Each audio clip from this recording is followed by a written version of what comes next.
everyone! Good afternoon! I'm back! This is Brusas and welcome back to my YouTube channel. Oh my gosh! This is it guys. Pag-uusapan natin ngayon, pasok sa banga. Kung sino to, yan ang tatalakayin natin ngayon. But before anything else, hello Philippines and hello beautiful people mo buhay! Kamusta kayong lahat? Sana lahat po kayo ay okay at safe ngayong araw na ito. At syempre sa lahat naman ng mga bago nating subscribers dyan, hello po sa inyo lahat. Maraming salamat guys sa pag-subscribe ninyo syempre dito sa channel ko. At syempre sa lahat naman ng makasolid na, makamamasam dyan na laging nakatutok dito, araw-araw, lagi-lagi. Maraming salamat guys sa inyong lahat. Syempre usapang top model tayo ngayon. So, eto na nga, grabe. Naghihintay tayo ng resulta dyan kasi nga, sabi nga magkakaroon daw ng final round ang top model sa August 28. Pero, hindi pa nila nare-release kung sino nga ba ang mga nakalusot. Nung una, sabi nga top 40 lang ang kukunin. Parang tigsa 10 bawat continent. Kaya lang, siguro may mga nadagdag. At eto nga, grabe. Kasi, naging 60 na siya. O, di ba? Pero in fairness naman, halos kalahati ang nabawas doon sa sa mga candidates kasi 110 sila ay 111. So 111 tapos kinuha yung 60. So almost 50%, di ba?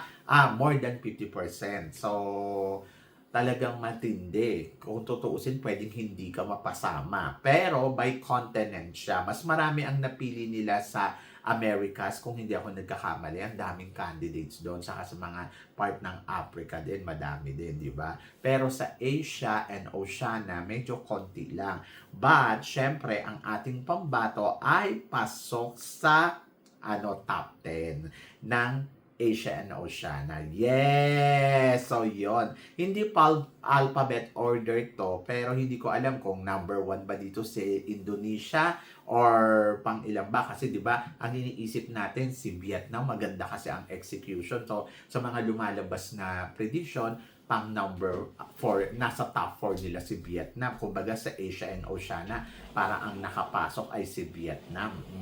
So, hindi pala ganon. Ayun yung sinasabi ko. Hindi kasi natin alam kung ano ang mga eksena talaga sa loob at kung sino nga ba ang nagugustuhan ng hurado. Basta tayo, nakikita natin ay kung ano lang yung nakikita natin, doon lang natin talaga hinuhusgahan yung mga candidates at kung sinong pasok sa panlasa ninyo. Kaya ako, sa totoo lang, nagagalit ako kasi ang dami ng bash kay Philippines. Sa totoo lang, during that time ng competition ng top model, yung after ng show, ang dami nag-message sa akin. Kahit yung mga malalapit kong kaibigan, hindi lang isa, dalawa, tatlo. Siguro, nasa 5 sila. Naiinis ako sa kanila kasi yung mga napupuna nila yung makeup, bakit ganun yung makeup, ang kapal ng blush on, hindi mananalo yan, hindi napapasok yan kasi hindi maganda yung makeup. Parang nabababawan ako doon sa reason.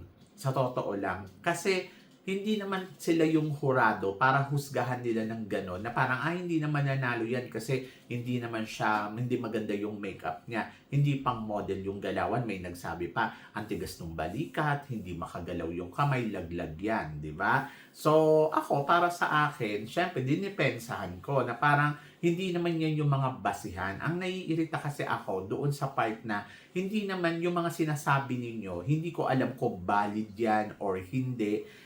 Ibig ko sabihin, hindi siya sa organization. Kung ano yung komento mo dyan. Ang akin, sana naintindihan ninyo kung paano ito inilalaban ng ating kandidata. Ako, naka-base ako doon sa performance. Maayos naman yung performance niya, na-execute naman niya ng maayos, na ibigay naman niya yung hinihingi ng designer.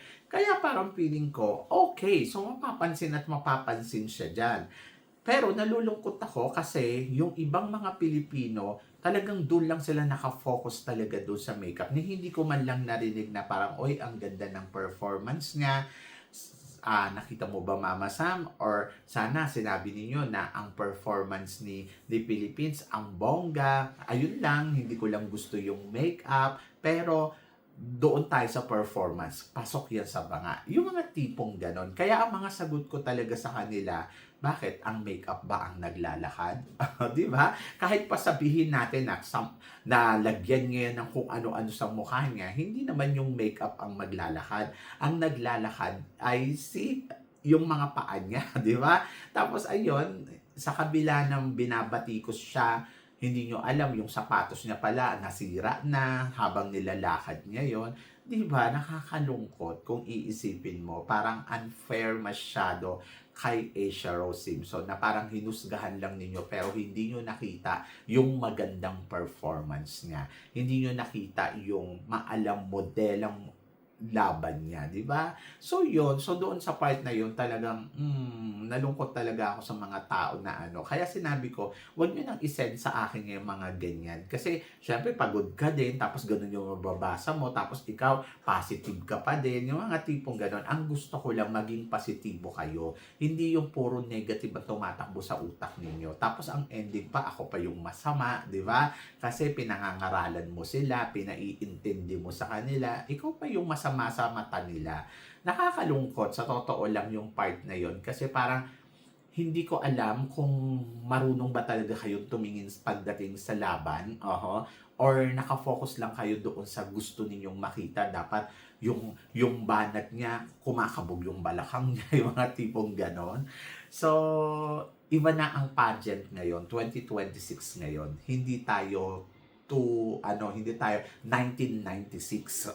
So, dapat alam natin to na ang pagbabago, alam natin na dapat yung kandidata natin, hindi lang tayo nakafocus doon sa gusto natin, di ba?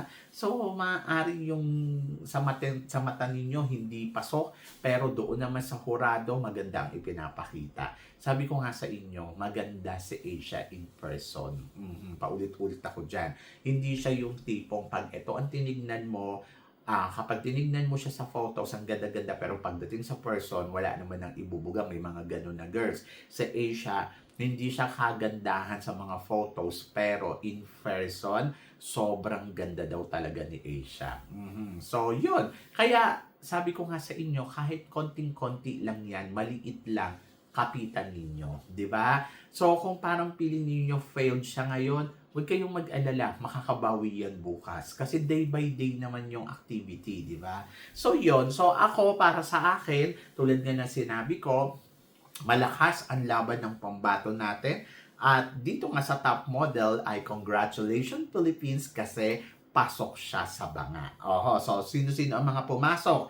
Ang mga pumasok mula sa Asia and Oceania ay si Indonesia, Cambodia, Malaysia, India, Laos, Sri Lanka, Japan, China, Myanmar, Philippines, Vietnam, Thailand, Australia, and Turkey. So, marami nagsasabi na si Vietnam daw ang isa sa mga top. Pero si Indonesia ang first na announce. So, hindi ko alam kung si Indonesia ba yung first na top. Pero kung iisipin mo, ay nalagpasan pa ni Philippines si Vietnam. Nalagpasan pa ni Philippines si Thailand. Pero in fairness naman kay Indonesia at saka kay Cambodia, Malaysia ay pumalo ng todo-todo. Pero syempre, dahil nga selected sila ngayon sa second round, 60 candidates na lang ang rarampa. At kasama doon ang Philippines. So may chance pa tayo na mas umangat ang ipakita ni Philippines. So kung iisipin mo, 'di ba, sinasabi ninyo na si Indonesia hindi naman kabog yan, pero in fairness naman, kumabog ng todo-todo ang eksena ni Indonesia. And then either Cambodia, I think she job well done. Malaysia, sinasabi nila na si Malaysia ang matinding kalaban, but si Malaysia ay top 3. So ngayon, kung iisipin mo, ang importante dito ay nagkakaroon pa rin ng puntos si Asia day by day. At ang maganda dito, ayun, may puntos na siya doon sa sports challenge kasi sa sports challenge naman nag-number 7 siya. And then, in fairness sa kanya, di ba? So, maganda yung score niya doon at hindi naman nakapalo doon si Indonesia, Cambodia, Malaysia, India, Laos, Sri Lanka, Japan, China, and Myanmar. Kaya parang dito, nakikita ko pa rin, si Philippines pa rin ang isa sa mga malakas dito sa Asia and Oceania. Kahit pa sabihin mo nag-number 1 si Indonesia, kasi hindi pa naman tapos eh. So magkakaroon pa sila ng second round. So ibig sabihin, kaya pa ni Philippines to mapaangat ng todo-todo. So ito medyo pressure to. Kasi syempre, nung una nakitaan na ninyo ng ganun yung galaw. And nag-hope ako na sana si Asia ay mas maipalo pa niya. So, ang susuotin na nila dito ay galing na sa sarili nilang mga designer. And then, ang exciting dito, syempre, naka-experience na tayo kay Asia kung paano siya gumalaw. And then, tignan natin kung paano niya naman to iaangat, di ba? So, laban Philippines. Ang gusto ko lang mangyari, magtiwala tayo kay Asia. Huwag natin siyang diktahan, huwag kayong magpa-pressure. Don't expect too much.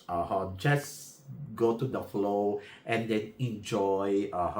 And then please lang, tigil-tigilan ninyo yung pagiging mausisa ninyo na akala ninyo kayo yung mga hurado. Kahit pa sabihin mo na ganito, ganyan, walang score yan na maibibigay doon sa Miss World, di ba?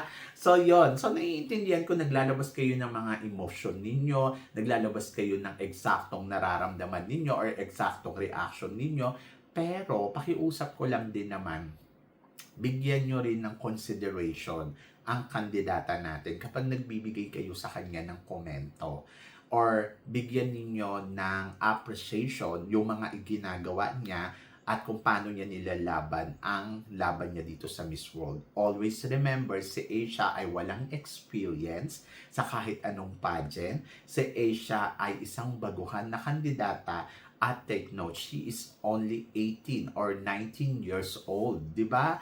Na alam mo yon na parang in fairness sa kanya, sobrang galing niya para sa isang 19 years old na nagkukumpit sa isang malaking pageant. At ang kagandahan dito, marunong siyang gumalaw para sa sarili niyang laban. Ayun yung advantage na nakikita ko kung bakit siya ang nakikita kong pwedeng manalo. Kumbaga, hawak niya ang beat. So, sa competition, in fairness kay Asia talaga. So, kung na-appreciate mo yung ginagawa niya at yung pinapakita niya, in fairness sa kanya, inilalaban niya ng bonggang-bongga. Alam ko na-excite kayo. Alam kong lahat naman tayo, di ba? Gusto natin makuha yung second crown ng Miss World. Sabi ko nga sa inyo, from the beginning pa lang, nakikita ko si Asia na hindi imposible na sa kanya mapunta ang corona, di ba? Ganon. Malaki yung chance eh. Malakas yung laban. So sa nakikita ko, malakas ang laban ni Asia at possible talaga na mapunta. Pero hindi magiging madali kasi marami din naman talagang kalaban mula sa iba't ibang klase ng continental, di ba? So yon. So basta magtiwala lang tayo at let's see kung ano yung ipapakita ni Asia Rose sa second round ng competition ng Miss World Top Model. So, yun na yung final nila sa 28 sa next Friday. And then, bukas, 22, magaganap naman ang head-to-head challenge kung saan ayan na, Diyos ko Lord. So, syempre na-expect din natin na maganda ang magiging defense ni Asia Rose dahil dito naman ay talagang magaling din naman sa Asia pagdating sa communication skills and she know how to speak and she know how to talk ng mga issue na hinaharap ng mundo, di ba? So parang magtiwala lang talaga tayo sa kanya.